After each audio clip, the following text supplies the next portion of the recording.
In the cloud. So my name is Jay Anhorn. I serve as the Chief Operating Officer and the Director of Development for the Alpha Chi Rho Educational Foundation. And this program is it's called the Alpha Chi Rhoad Show. And it's an online topic discussion with a subject matter expert who happens to be a brother. And we started this back in May as a way to kind of keep everybody connected and interacting during the pandemic. And it became pretty popular pretty quickly as a way for people that have actually not seen each other for a long time and engaging alumni we have not seen in forever, if at all, and a lot. So it's been a good way to kind of connect folks. So we started as a monthly series. Just have a topic for about 30 minutes, Q&A for 30 minutes, and then that's about it. So today is we have Norm Rodriqeus from the Southern Connecticut chapter. I actually made you a little bit older in your introduction, but you're actually class of 1979, correct? Correct. I had you as 77, so I didn't want to give you the extra years. But Norm is the president of Springfield Springs Corporation. And Norm's going to talk to us a little bit about, we polled our students, our men and our alumni, what are some of the topics they wanted to hear about. And one of the number one topic was about entrepreneurship, but specifically how to grow and manage their business to be successful. And so Norm has a unique way of talking about this concept, and he will explain the concept of open book management and how it kind of parlayed into what he did in his career. And so I'm going to have Norm kind of introduce himself, talk a little bit about the topic itself, and then we'll kind of dig in a little bit into the conversation. If you guys have questions about anything, just for housekeeping, at the bottom of your screen, there should be a chat button. And if you click on the chat button, it'll say you can choose to everyone, or you can do side comments to people like in chat. But basically, you can put your to everyone the questions you have. As Norm's talking and you think of something, just throw it in there. I'll monitor that, and we'll just drop your questions all along rather than save it to the end. We'll just kind of mix it all up. So I guess it's a very small group. We can real quickly just introduce ourselves. So we'll start with Mike and just kind of go around. All our trustees and council members. Mike Keeley, Phi Zeta Chi, SUNY Geneseo. I am the Alpha Chi Rho National Scholarship Officer. Gary? You're muted. Gary, you're muted. Gary, you're muted. Here he is. I muted myself. Hold on. Okay. Welcome back. Gary Del Piano, President, Alpha Chi Rho Educational Foundation, and brother of Sigma Phi, who brought Norman into this today, and also spent some time with him in college. David? David Jost, I'm the National President of Alpha Chi Rho Fraternity, and wonderfully pleased for our partnership with the Educational Foundation. Byron? I'm Byron Connell. I'm a brother of the Phi Phi chapter at the University of Pennsylvania, and I'm the chairman of the board of trustees of the foundation. We got a couple Sigma Phi's here floating around. So Larry, good to see you, Larry. Yep, Norm and I had the same major at Southern Connecticut State University, Sigma Phi. We spent a lot of time together having fun. I'll leave it there. Mark? Good to meet Yeah, you. same here, Sigma Phi 77 with Larry. Norm, Gary was my big brother, and I've been living in far west Texas for the last 40 years or so, and still working. It's nice to see you guys again. We had two other guys on the call, Jesse and Steven. Jesse? Hey, I'm Jesse Townsend. Not on camera because I'm cooking dinner, trying to listen. But I'm Kappa Phi, Slippery Rock University, 1993. I'm a manager with UPMC Sports Medicine. So I have direct reports, and then just looking to gain some knowledge on anything I can do to be a better supervisor. Excellent. Great, Jesse. Steven? I am Steven. I am currently the president of Phi Beta Chi at Radford University. I'm a business administrative major, so I thought this would be useful. So I just thought I'd stop by. Great, Stephen. Thanks for signing on. And if anybody else pops on, we'll let them know. So Norm, I'll let you take it away and kind of give the what started this conversation. All right. Well, very good. Thank you, everybody, for participating tonight. I am extremely passionate about this thing that I do with my company. Just a quick background. I'm actually a phys ed major, never taught a day in my life in school, and knew kind of going through school that I thought my sweet spot would be sales. So I graduated from Southern. I actually worked for Prudential for a while.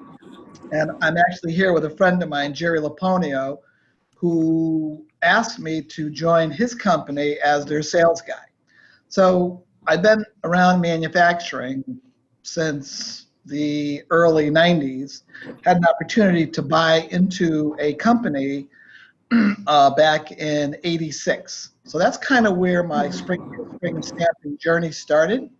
So I was always an outside salesperson peddling screw machine products. And I now had a chance to be an entrepreneur. So at 28 years old, I bought Springfield Spring and Stamping. They're located in East Longmeadow, Massachusetts. And in 1986, they had sales of approximately $500,000 with 13 employees. So that is the business that I went into.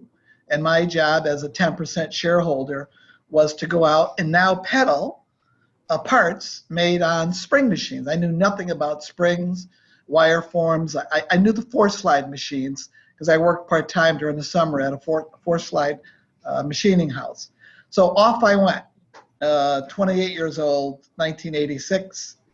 And as time went on, I learned more and more about the business.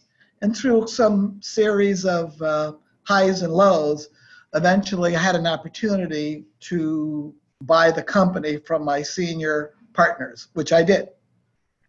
That was in 2000. At that point, the company was doing about 3 million. We had about 20 something employees. I always considered myself a pretty good salesperson, creating relationships and partnering with outside suppliers. What I really didn't realize, though, was I was financially illiterate. So here I was, a business owner, selling as best I could, right? Selling parts, trying to get people to buy machine time so we could make parts. It was pretty easy. But then in 2001, we all knew what happened in New York City. And that's when now I had now bought out my senior partners. I had debt in excess of $3 million. I had a very, my balance sheet was upside down. I didn't know what I was even talking about back then. And I realized from the School of Hard Knocks that from time to time, as a business owner, you're faced with the reality of bankruptcy. And that's kind of what I was faced with. What I realized, though, was I didn't really I didn't know financially how bad a shape I was in, because financial covenants and the other things, they weren't really a part of my language. So what I did was, in one of my depressive states, I read a lot. I found a book which is called Less is More, and I stumbled across this company called Springfield Remanufacturing. And the guy that owned it was Jack Stack. And he kind of had gone through a similar series of events as I was going through, because now my business was hemorrhaging. I was not meeting financial covenants. And basically, I was in trouble. The bank was talking to me about this thing called workout. I didn't really know what that meant, but it's when all those things you sign on as a business owner, just like paying the mortgage in your house, if you don't pay your mortgage, your house is gone. And there's a process for the bank taking your house back. It's the same as business. But as I read this guy's story, I realized that the light went off and said, wait a minute. If we're all gonna crash and burn, why should I do it myself? Why not open my books, understand why we're reeling backwards, and let everybody know transparently that we need to pull the yoke back and get this plane back in the air. And that started my journey on what's called the great game of business. That's when I decided to I didn't go back to school, but I taught myself accounting like I had never known before. So I started to become more financially literate. And then I decided after a year to finally, I've read every open book management book available. I studied it, outlined it. I tested myself with accountants to make sure that I understood my financial statements. And after a year, I decided to open the books and share this and follow every script of open book management. That started me down the journey of where I am today. Today we have sales in excess of 11 million. We return over 15% return on income year after year. The bank continues to try to give us money. We don't need it. So what we really did is by opening the books, I taught with my business partner, Tina, we taught our employees about what it takes to play this thing called the business game. Why do you show up to work every day? What is it that is different between a business and running your own home? There is no difference. So this educational piece was a big part of the transparency that we shared with financial literacy, and then making the connection between what everybody does here every day, what the responsibility is to the finances, and then we share through bonuses our profit. And so we have what's called the bonus pool. Every month, everybody knows what the company makes financially, and we share that every 6 months as a percentage of return on income. So this whole thing called open book management really became a high watermark for how I've run this company. We have not missed, and we call it all hands meeting, where I shut this company down, all 3 divisions, every month for an hour. I sit with everybody in a kind of a semicircle, and we go through how we did that month, the highs, the lows, the misses, the wins. It's kind of like being in church. It's that first 15 minutes of the life and body of the church. But these meetings we've had, we're on I'm on my 12th year right now. We haven't missed a meeting even with the COVID pandemic. And ironically, here we are again in a pandemic, and there's even more pressure, like every other business owner, to return a profit to the bottom line. And that's kind of a little overview of how I got to where I am today. Jay?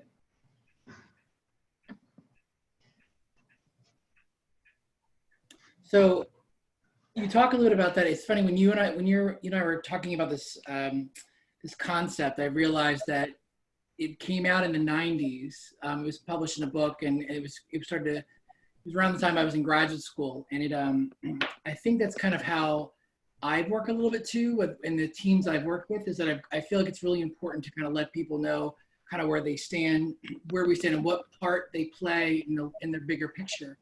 What are some of the first things, if you're a manager or a CEO or a rising president or a leader of your company, if you want to implement something like this, what are some of the first things you would do? Like, how do you just open the books? Like, where do you start? Absolutely not. And here's the educational piece of doing this.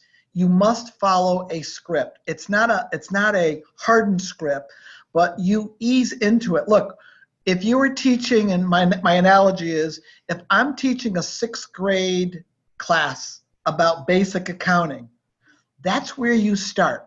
You just can't throw financial states. No one knows what amortization means, return on income. People don't know what sales means. They don't know the difference between backlog, invoice. So what we did is we broke it down into simplistic terms. We made the analogies of, you run your home, right?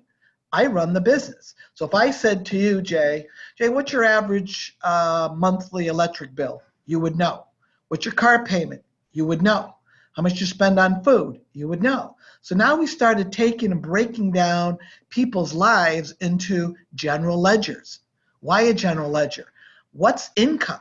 Hey, X amount of cash in per month, less what goes out, what's left over, pay your taxes, and voila, we're at net income.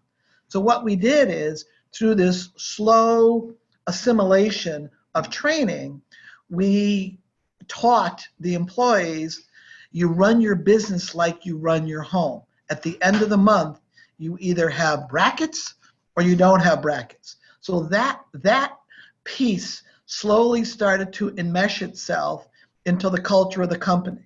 Now, on top of that, there's not a business around that is not concerned about what's called efficiencies. Efficiencies is productivity, right? There's not a business around that doesn't have productivity. So we then went ahead and said, okay, every business has what's called critical numbers. I don't care what your business is, colleges and universities right now are hemorrhaging because their budgets just went into the shredder. So their income source has just been destroyed. So now, what is a budget? What does that mean? What happens when your income source can't cover your expenses? So over time, we got to share our own critical numbers. With us, it's backlog, it's cost of goods sold, it's operating expenses, and then it comes down to pre-tax income. So as we developed our business plans and our teachings, for instance, if you're a movie theater, you might measure how many people are in those seats. If you're a gas station, how much gallons are consumed? You have the fuel, and then you have the grocery. Every company has critical numbers. And by teaching your employees that your critical numbers need to move in the right direction, it's gross profit, it moves up. It's cost of goods sold, it moves down. It's operating expenses. So those became the language of how we teach and how we go over how the company is impacted by our performance. So you start off with something like this, and the purpose of this, from what I've read, but also what I feel like I practice, is that a lot of employees or staff, or even in our situation, volunteers, there's a lot of distrust that things are not being done the right way. They have no idea, they don't understand because it's not transparent. They don't know what the numbers are. They have this distrust. Right. So you come into this trying to implement that to help build trust, but you're still going to have that resistance. What part, is there any part of this where salaries are obviously private, but is there a part of it where you can't, will there still be distrust, I guess, if you are doing?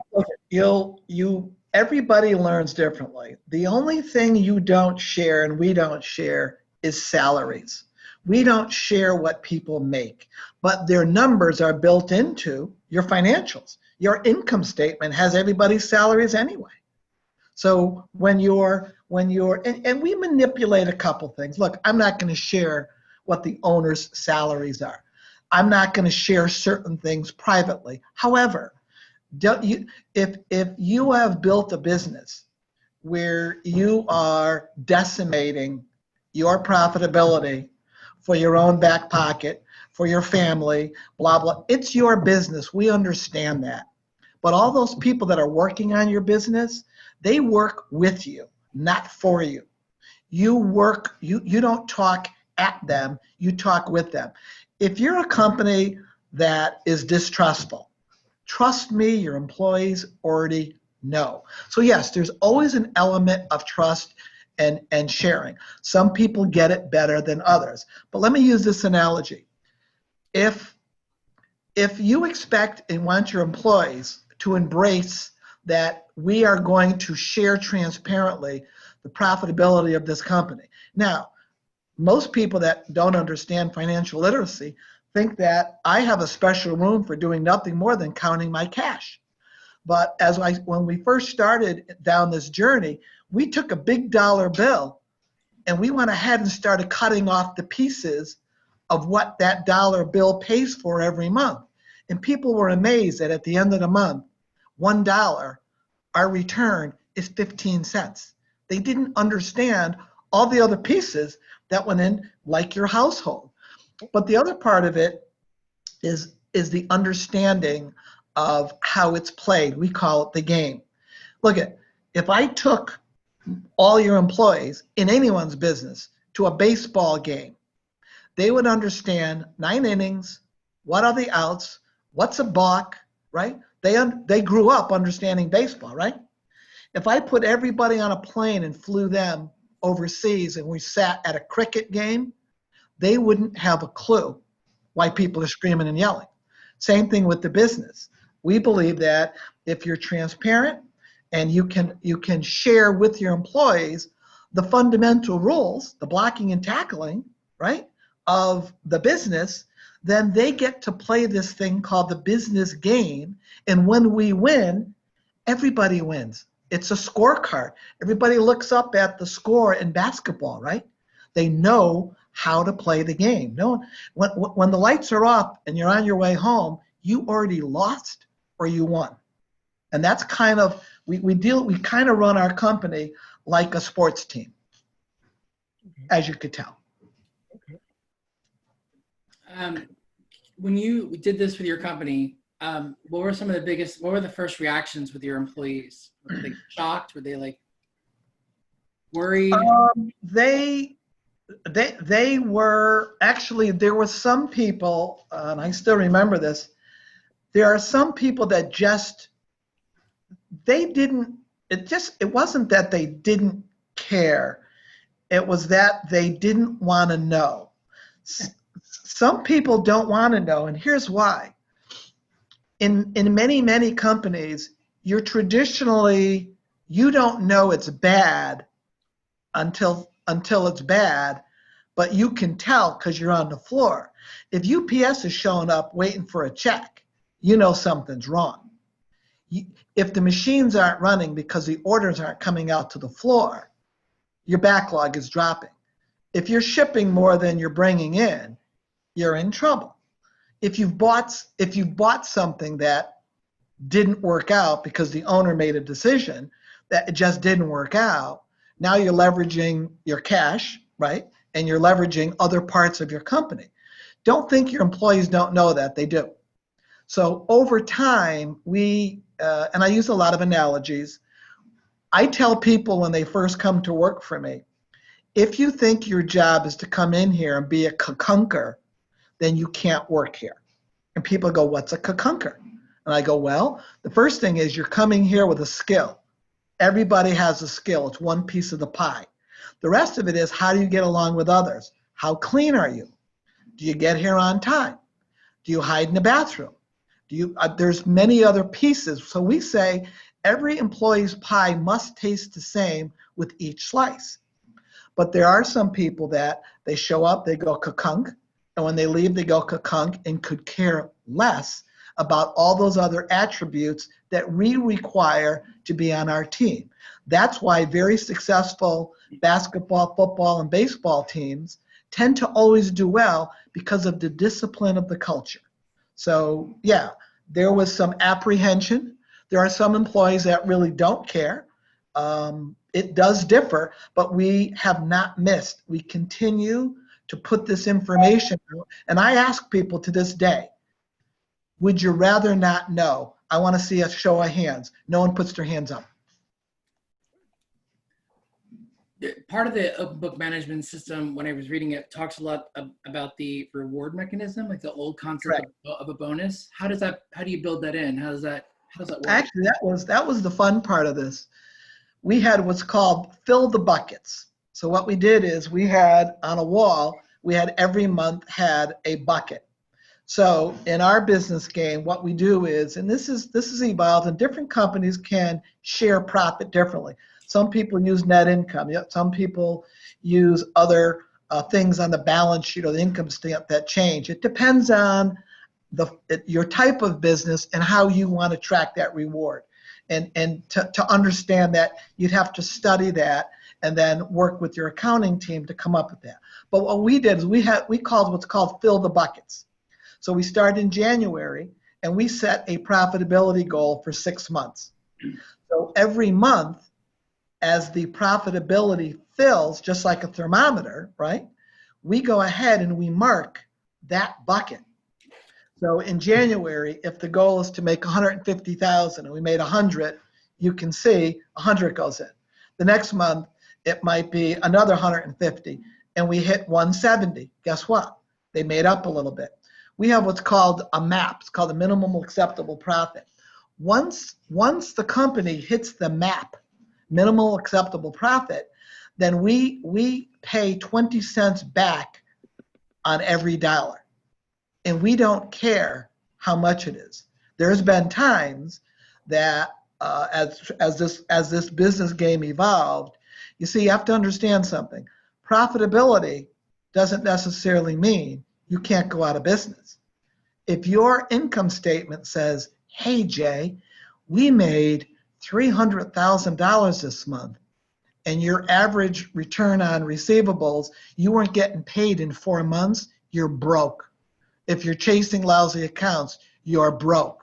So when we first started, we were a company whose balance sheet was upside down. So we tracked both income and cash.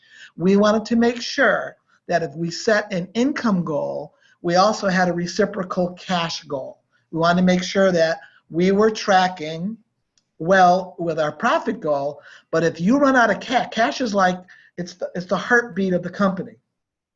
If you run out of cash, it's the blood. The heart could be healthy, but with no blood, you're dead.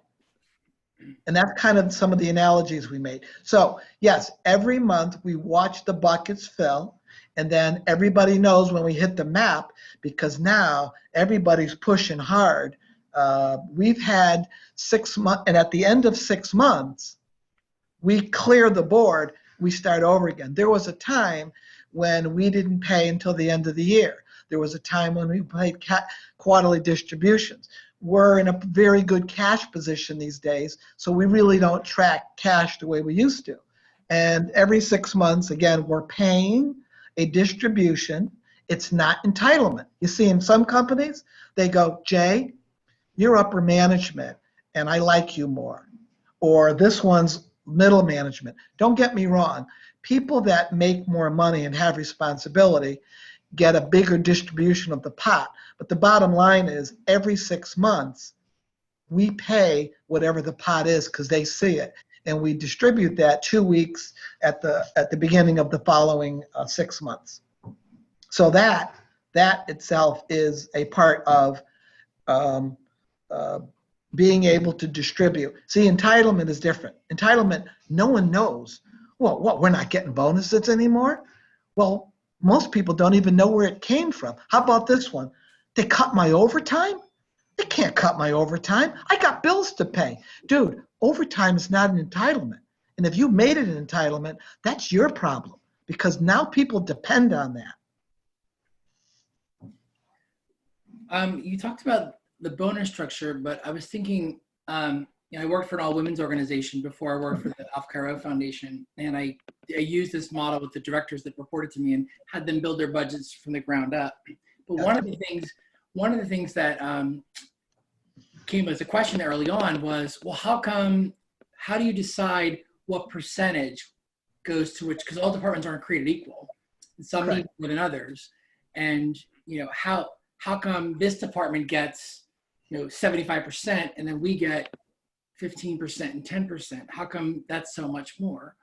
That is. I had answers, but it was more like about the strategic, initiative, what our goals were for the company, but that's a good enough answer. That's a very fair question. So over the years, we not struggled, but we try to be fair, and we try to distribute based on this paradigm of someone's individual commitment. I've had situations here where people making $80,000 and $90,000 got less than the woman on the floor that was making $30,000. Even someone that's making $30,000, a $4,000 check, I've had people break down and start to cry. You know why? Because that particular woman never missed a day. She or he was Johnny on the spot. So our distribution also follows these individual performance reviews. People here know when they're going off track. So we have individual performance reviews with every person in the company where they're supposed to, we try, it's not easy, but we try to monitor people and give them personal goals so they can better themselves. Look at, don't get me wrong, there are people here that will be doing the same thing as long as they're here. I don't expect someone that works in secondary to be able to perform at a skill level of a toolmaker. But sometimes what happens in businesses is as you make more money, your entitlement grows. And that's cancer, because now you've actually created an unlevel playing field. So I don't know why some people will give other departments more than others, but what we try to do is we try to bring everybody together, and we try to show them that we don't care what department you're in, everybody has a contribution to one thing: profitability. If it's a lower department and it doesn't compete, it's like, well, that's a joke, I won't get into it, but every part of your body is a system. And if part of that system fails, it will eventually affect other parts of the body.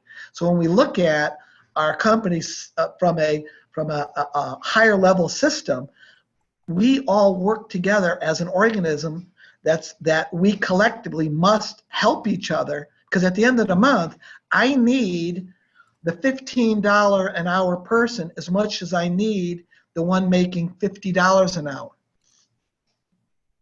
Does that help you at all? Or Yeah, it's no, it's good. It was a common question because it's, you know, how do you divide it all? And once you get it, it's fine. But now since we're being transparent, then everyone wants to know what's in their pot. So right. So I mean, look at this. What does open book management do? It instills leadership. It forces people to understand that we value you, you value you, and you're part of the system, the ecosystem. If you're not here and you're disappointing, then you affect all of us. There's the education piece. We want you to continue learning. We've had book clubs. We've had more things that we've introduced because we never want people to stop learning. That's probably why I'm not a phys ed teacher. No offense to phys ed teachers, but I realized that I didn't want to be a phys ed teacher, but I had an English teacher in college that said, if you can read and educate yourself, you can be and do whatever you want to do. And so I lived that. I'm a phys ed teacher coach in my own business, really offering leadership and coaching to my own employees. There's that, and there's also the involvement, and there's the rewards piece. Save the praise, show me the raise. if you're not the CEO, you're not the person in charge, like, but you like this concept and you want to approach it, how do you implement something like this if you're not? Is this a conversation with the CEO or the president, or is this can you just do it for your team? Is it? Yeah, it's hard to do it. I mean, there's different businesses have different incentive programs. There's people with piece rate. There's people salaried. There's people hourly. There's a host of differences that go into how businesses run. But the bigger picture is, if I'm the CEO, and Jack Stack was a CEO, and American Harvester was in trouble, and they repair diesel engines. It is dirty, crappy work every day. And so they were able to transform that company into this thing, this system of open book management. And that's how he started. But one of the things that he has brought to all businesses is, if you're really looking to transform your company's profitability, and that's if you're looking for an engagement tool that'll affect every part of your business, why wouldn't you share? Now look, it's different with publicly traded companies, because some elements of that information is sacred. It's not public, right? There's SEC rules and Wall Street rules, blah, blah, blah. But to the average company out there that is looking to grow, what does grow mean? You can grow your sales and go bankrupt, right? So every company goes, we want to grow. Really? Put all your employees in one room and go, guys, girls, we want to grow. You tell me a CEO in the country that's not trying to grow their business. What they're really saying in the back room to the accountants, right, to the managers is, we want to increase sales, market penetration, and profitability. Well, that's great, dude. But guess what? The people that are reaping and tilling the fields and planting the crops and doing all that other things are all those people out on the floor. I don't even know how to turn the damn machine on. So yeah, I would say to most CEOs, most accounting managers, this particular thing called transparency will work if you push it out correctly, if you're fair, if you're willing to share, and if you're looking to get away from entitlement, grow your bottom line through financial transparency. Show your employees how this game we call is not a game at all.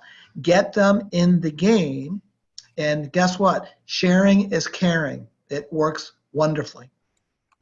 Norman, how did you build your team of workers in this company that you've built from $500,000 up to whatever it is today? So you're saying, how did I build the teamwork? The team of workers, how did you keep them? How did you keep them involved? How did you get them?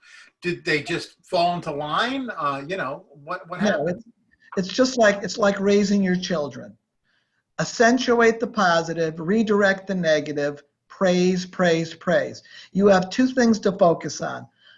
Catch people doing things right, or continue to tell people they're doing things wrong. Which one, Gary, do you think will get you more bees to the hive?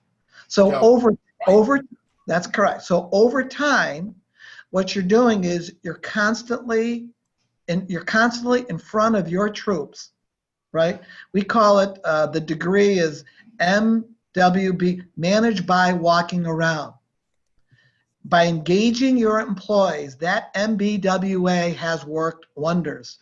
They have to know you care. When you care and you share, then you get people that they don't have to buy in. Not everybody buys in. I've had employees that aren't here anymore. I call it the greener pasture employee.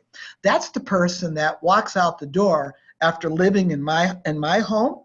And look, if you want to take what you've learned in this transparency, and this is a question I get often. Well, why do you want to share your financials with your employees? What if they share them with your competitor? What if they go to your competitor and they talk about costs of goods sold, and here's operating costs and sales per employee and a return on income? And you know what? You go into a bar with your competitor and you start spewing that stuff as an educated employee, they'll think you're on Quaaludes. And so what happens is we do have employees from time to time that, you suck, Norm. Yeah, I know I do. There's always that greener pasture. So they walk out the door, they cross that barbed wire fence, they step into that green pasture with that flowing alfalfa. Do you know what really makes grass and alfalfa grow really high in the wind? Bullshit. That's correct. And you can't see it, Gary, till you get in there. Like, look, it's not the panacea. We do have challenges like everybody else. But this system of transparency, I believe, gives our employees it gives them not just a goal. I don't want people to show up in my parking lot and go, another day in the barracks. Who do I get yelled at today? I want people to walk in that door and know that they're part of a bigger system than themselves. So tell me what's different between that and the coaches. You were a coach, Gary. How did you inspire your own teammates? How did you keep continuity with your track team? How did you have a state championship javelin thrower? You didn't do it by telling him what he did wrong, right? You stuck with the fundamentals. The fundamentals built things. Not only fundamentally could he throw the javelin, but it built character. It built continuity. It built something much more than just the job. There's nothing different in running a business. Next. Other questions? People on the phone too. Jesse, Steven, you guys have questions about?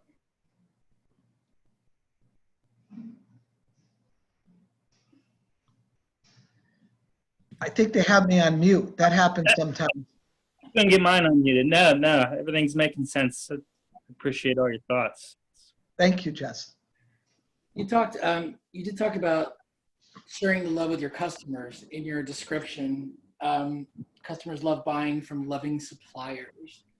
So what all of a sudden makes this this concept makes you loving, makes you more approachable, makes you more, is that relating to the fact that it's more, you're more productive, they're happier, they're more invested, therefore. Okay, so so we call them, what are some of the ancillary benefits that you get? I got one that I didn't even realize would show up, but it became so apparent to me, I actually coined it. So if you go to my website, www.springfieldspring.com, you'll see under my tagline, it says, the difference is the experience. The difference is the experience. What does that mean? Now, I can tell you about 5 years ago, you couldn't go no one knew what experience was. Today, you can't go anywhere, right? You go into a convenience store and they'll give you, an extra gum ball if you can tell them, how was your experience? Hey, I bought beef jerky and a pack of gum, and you want to know my experience? Why? So you can put it on some survey that doesn't mean anything? So what happened here is, because these employees are so engaged in what they do, when someone comes to visit my company, in most companies, I call them the white shirts. Those are the clean pressed white shirts with the ties that are always perfect. They get to walk around and hold hands with the customer, and they get, I call it the Mussolini walk. They get to sit up on the balcony with the arms crossed, looking out over the crowds, right? Just waiting for the cheers. In this company, I don't go to the floor. I tell people before they go out, when you take what's called an organizational chart, for most companies, tell me, Jay, who's at the top. El Presidente, right? Yep. In my company, turn it upside down. My employees are at the top because that educated employee really works for the customer as well. So I tell my customers, hey, when you go out to the floor, you're going to meet Jose, you're going to meet Jim, you're going to meet Sarah. The people giving the tours, it's actually, we call it a harbor tour. People out there are like, they're in a script. It's like they're in a movie. They know when the customer's coming because they already know they're coming. It's part of our transparency. So they love when they come to their machine because now they're on stage. And they get to show the customer their shop orders, how they barcode, how you set the machine up. We have customers, they hand them the buttons to push on the CNC machines. When customers come back into my conference room, I go, so what'd you think? They're like, Jesus, Norm, they're all like you. These people, these guys are pretty ramped up.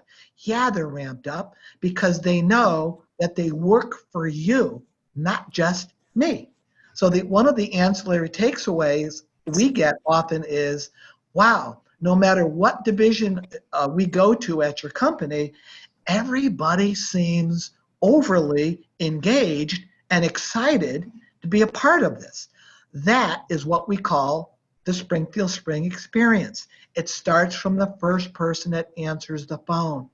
If one of us is off, we're all off. It's the link in the chain. The chain is nowhere near as strong if anyone's link is damaged. So customers that do business with us can see very quickly that this is more than just people buy from people. They don't just come here for parts. I've always said, great people make great companies, never the other way around. And that is a significant benefit any CEO, owner, manager would like to have. having the customer be as engaged in the process as me, the president. I dig that, and we coined it. The difference is the experience. When you do business with us, I guarantee within 5 to 6 months, we will try to build an experience, a paradigm, where now my competitor now has to either chase me or go, what? Why? I was here for so long. Why did they forget about me? Because you forgot about them. Your experience went down the drain. You didn't care anymore. You're just like that entitled employee. You thought that freaking account would be there forever. You never took the time to do your due diligence with the people that are paying you. So get off your freaking ass and enjoy your experience.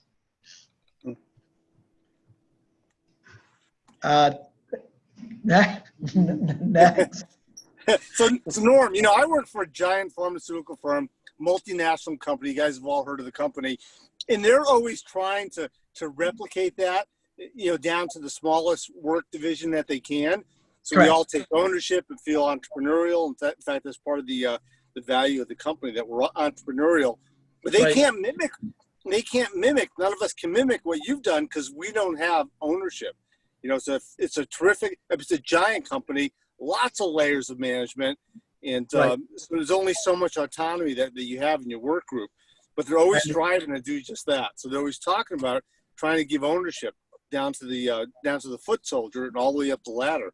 But they can't do have the same flexibility. If you read the book, The Great Game of Business, and they're on their second edition now, it will show you, Mark, how these very large companies have been able to whittle this down to all these different groups. What happens is the large company with the layers, like most, really becomes a small company of a lot of layers, as opposed to a large companies with a lot of small layers. It becomes small layers for the large company. And all of a sudden, those people that, the enforcers of the code, right? The code, you will follow the code, the whippers, all of a sudden, they become so isolated. This particular game will help expunge those who enjoy that thing called backstabbing, talking behind your back, this place sucks, they, them. It doesn't exist here. I fired someone once who I overheard at a bar disparaging my company about something. And he showed up on Monday, and we put his stuff in a box. And I said, look, this rule is pretty simple. This is a family, and this is a team. If you feel that way about me who's paying you and you who's paying me, then you got to go find something that works for you. And I feel bad, but the rules are the rules. If it sucks, then get out. Yeah. Next. Do you think of this? Do you think of this process that people would? You talk about firing someone, that if in a pandemic like we are now, and you said like throw the budgets in the fire or shred them, but that people will, if they have so much financial literacy now, like that they would know what's coming. Like they're gonna know who's going, or they're gonna know what's getting cut. Like what program? So that's a very good question, Jay. We're in a pandemic, all right. So my budget and my finances are not meeting the anticipated projection. And I don't want to get into projections and sales forecasts, and we do all of it just like everybody else. The nice part is, because over the past 10 to 15 years, we've practiced this thing called diversification. We never want to be so handicapped by a particular industry or customer that we can't recover. Like if we were all into hospitality, we'd be in trouble right now. If we were all into, so over the years, we have been able to define our sweet spots for our customers. So we're into, believe it or not, we're into firearms. We're into firearm magazines. You can't even get one today. We are into medical. We're into industrial controls. So when you look at our overall marketing plan, you see, we have not been as severely affected, but one of our, the Connecticut plant, we just took down to 4 days a week. And they knew it was coming. We said to people transparently, when you're driving into work, you're passing a lot of companies where no one's around. You traveling around New York City, those buildings they don't have the occupancy they did before. So people are aware that this is not easy for all of us to get through this particular pandemic. So we have not been affected as bad, but with the transparency we've had, people can see that some of the numbers are going backwards a little bit. And look, at our next meeting, we missed our nut this month by $100,000. But the nut I have this month versus what it was, I was telling someone today, one of our a newbies that came from one of my big competitors, he was fired because they're run now by a private equity, and they slashed. This guy was making over 6 figures, was there for 20-something years, and they slashed him. And when he showed up at my door, he said to me, I heard about you through one of your suppliers, and they said you're going to love Norm and love working in his culture. Tim works for me now. He's been with me for 5 months, and Tim said to me today, he goes, Norm, we missed our nut by $100,000. I go, I know, Tim, but we still did 850. We're supposed to do 950. I said, Tim, I remember when I was hooping and hollering because we did 300. I said, there's a difference between confident and cocky. So yes, in this pandemic, this tool I have has softened the blow because everyone that works for me has someone that's been affected by COVID-19, and we're going to be as transparent. Look, if I have to take people to a furlough, I'll take them to a furlough. If I have to make some tough decisions, but I'm going to do everything I can to try to keep everybody employed. And right now, we've laid off 2 people, 2 of which were on the ropes anyway. And this was an easy way to finish this off. And I said to both of them, you know what, you know how you've reacted here over the past year and the warnings you've gotten. So we have to make some cuts, and they went. So it's not perfect, and it is emotional when you let people go, but we're not making wholesale. There's not a guillotine in here slashing people because private equity said I was supposed to have a 23% return on income for the shareholder value. We get a kick out of that. Shareholder value. Some dude on Wall Street is going to make a decision and have me slash an entire factory or division and all those families because he didn't get his return. It's ridiculous. Good man, Charlie Brown. We've got like 2 minutes left, so we have a quick question, or I just wanted to wrap it up. And really, before anything else, thank you, Norm, for sharing this information with us. If we wanted to go on and read more about it, there's a couple books, right? Where it started. Yeah, what I would do is, if you're really serious about it, and you have to be serious, and it's a commitment like anything else, go to www.greatgame.com. Jack Stack and Springfield Remanufacturing, they've gotten so good at this that they actually sell this now. And there's all kinds of resources you can buy. Every year they have what's called a Great Gathering. That is open book managed companies at different levels of evolution that come out to Missouri and participate in a 3-day hoopla, exchange of ideas, seminars. It's real cool. Whoops. So so it's www.greatgame.com, or go into Amazon and try to find some books on open book management. Any other questions from the audience or anything else? Norman, Yes, I knew sir. it would be interesting. I even heard a story or two that I hadn't heard yet. You did? Thank you. I did. And, Which one? And you didn't even tell him that not to notice your left eye because it was like trailing off and all that kind of stuff all the time. Well, yes, look at when someone says you're handicapped, and that's a good point, Gary. So here I am at 5'5". I lost my eye to a golf accident at 9, but I was lucky enough to have a father who's still alive, led Patton's tanks into Germany, won a Bronze Star for Valor, almost lost the bottom of his leg, became a senior Olympian, and he taught me at a very young age, when you fall off that bike, you have two choices, Gary, right?